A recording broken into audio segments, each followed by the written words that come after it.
এবারে 2024 সালে এসএসসি পরীক্ষায় তোমরা যারা উত্তীর্ণ হয়েছো বা পাস করেছো, এই ক্ষেত্রে তোমাদের জন্য উপবৃত্তি নিয়ে বেশ কয়েকটি গুরুত্বপূর্ণ আপডেট হয়েছে। তো এখানে আমরা যদি তোমাদেরকে প্রথমে বলি, তোমাদের সরকারি উপবৃত্তির পাশাপাশি বেসরকারিভাবেও বেশ কয়েকটি উপবৃত্তি রয়েছে, যার মধ্যে সবচেয়ে বড় যে উপবৃত্তিটা সেটা হচ্ছে ডাচ বাংলা ব্যাংকের উপবৃত্তি। এই উপবৃত্তির অপেক্ষায় কিন্তু অনেকেই তোমরা রয়েছে, এমনকি অপেক্ষায় কিন্তু অনেকেই করে। সেই ক্ষেত্রে তোমাদের আরেকটা সুবিধা হচ্ছে ডাচ বাংলা ব্যাংক থেকে তোমাদের নবায়নের মাধ্যমেই কিন্তু তোমাদের উপবৃত্তির একটা সুযোগ কিন্তু এখানে দিতে যাচ্ছে। এই বিষয়গুলো নিয়ে আমরা আজকে এই ভিডিওতে সেই আপডেটগুলি জানাবো। সেই সাথে তোমাদের এই উপবৃত্তিতে তোমরা নতুন যারা আবেদন করবে, তোমাদের জিপে যোগ্যতা কত লাগবে, কি কি ডকুমেন্টের প্রয়োজন হচ্ছে, এমনকি তোমাদের এই উপবৃত্তির জন্য তোমাদেরকে যেই ইনফরমেশনগুলো গ্যাদার করা আগে থেকে জানা, এই বিষয়গুলি মূলত আপডেট জানাবো আমরা আজকে এই ভিডিওর মাধ্যমে।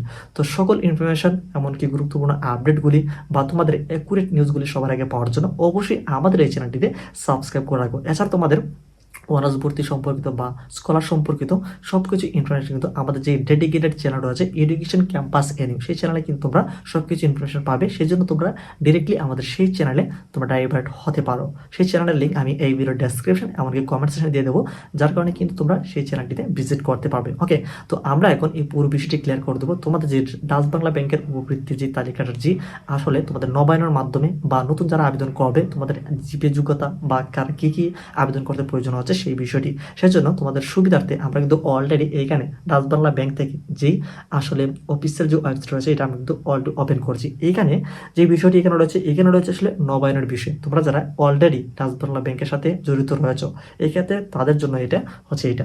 এমনকি তোমরা যারা নতুন যারা আবেদন করবে, তোমাদের জিপি যোগ্যতা কত লাগতেছে, এই পুরো বিষয় নিয়ে আমরা একটু পরে আসতেছি। এখন আমরা জানবো এই যে নবায়নের পদ্ধতির মাধ্যমে কীভাবে তোমরা কী কী করবে, আনুষঙ্গিক বিষয়গুলি। তো এখানে আমরা যে বিষয়টি দেখতে পেয়েছি, তোমরা যারা এসএসসি পরীক্ষা 2024 সালে তোমরা যারা পাস করছো, এক্ষেত্রে তোমাদের নবায়নটা বলতে হচ্ছে তোমরা যারা এসএসসি পরীক্ষায় অলরেডি পাস করে এমনকি ডাচ বাংলা ব্যাংকের উপবৃত্তিতে জড়িত রয়েছে, তোমাদের আর কোনো প্রকার নতুনভাবে আবেদন করতে হচ্ছে না। জাস্ট নবায়নের মাধ্যমে বেশ কয়েকটি তথ্য দিলেই কিন্তু তোমরা অটোমেটিক্যালি ডাচ বাংলা ব্যাংকের যে উপবৃত্তির সুবিধাটা সেটা কিন্তু তোমরা পাচ্ছ। এটা একটা বড় অপরচুনিটি তোমাদের সকলের জন্য।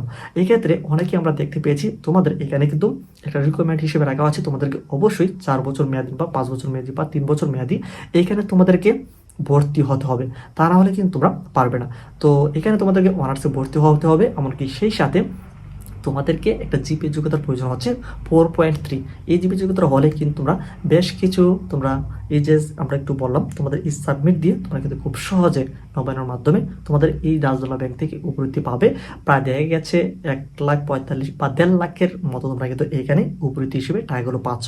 এছাড়া তোমরা যারা নতুনভাবে এসএসসি পরীক্ষা উত্তীর্ণ হয়েছ বা এর আগে তোমরা এই উপবৃত্তির সাথে জড়িত নয় বা এই উপবৃত্তি পাও নাই, সেই ক্ষেত্রে কোনো ধরনের টেনশন নাই, তোমরা কিন্তু আবেদন করতে হবে। তো এইচএসসি 2024 ব্যাচের তোমাদের জন্য যে সুখটা হচ্ছে, খুব শীঘ্রই কিন্তু এই নোটিশগুলো পাবলিশ করা হতে যাচ্ছে। এই ক্ষেত্রে তোমাদের যে এসএসসি পরীক্ষা যে জিপে যোগ্যতাটা সেটা তোমাদের কত থাকতে হবে, তোমাদের জিপে যোগ্যতা থাকতে হবে 4.3। এমনকি তোমাদের এখানে অনার্সের 4 বছর মেয়াদি বা 3 বছর মেয়াদি বা 5 বছর মেয়াদি, এটা তোমাদেরকে যে কোনো একটি কোর্সে ভর্তি হতে হবে। এই দুইটা হচ্ছে রিকোয়ারমেন্ট। এমনকি তোমাদেরকে এখানে তোমাদের অনার্স ভর্তি যে হয়েছে সেটার একটা রসিদ বা তোমাদের ভর্তি সংক্রান্ত বেশ কিছু ডকুমেন্ট নিয়ে বা এনআইডি নিয়ে সব কিছু ইনফরমেশন কিন্তু সাবমিট দিতে হবে।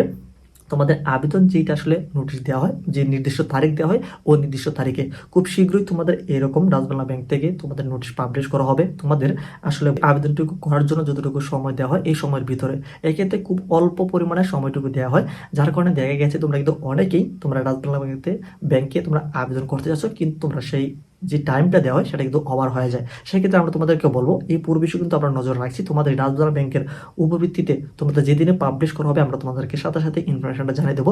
সেই জন্য তোমাদেরকে অবশ্যই আমাদের এই চ্যানেলটির সাথে কানেক্টেড থাকতে হবে, তাহলে কিন্তু তোমরা নোটিফিকেশন কিন্তু অটোমেটিক্যালি তোমরা পেয়ে যাবে। সেক্ষেত্রে কোনো ধরনের টেনশন নাই। তো অবশ্যই তোমরা চ্যানেলটিকে সাবস্ক্রাইব করে রাখো। এছাড়া তোমাদের আমরা একটু আগে বললাম আমাদের যে ডেডিকেটেড চ্যানেল রয়েছে এডুকেশন ক্যাম্পাস এনু, সেই চ্যানেলটিতে তোমরা যেতে পারো।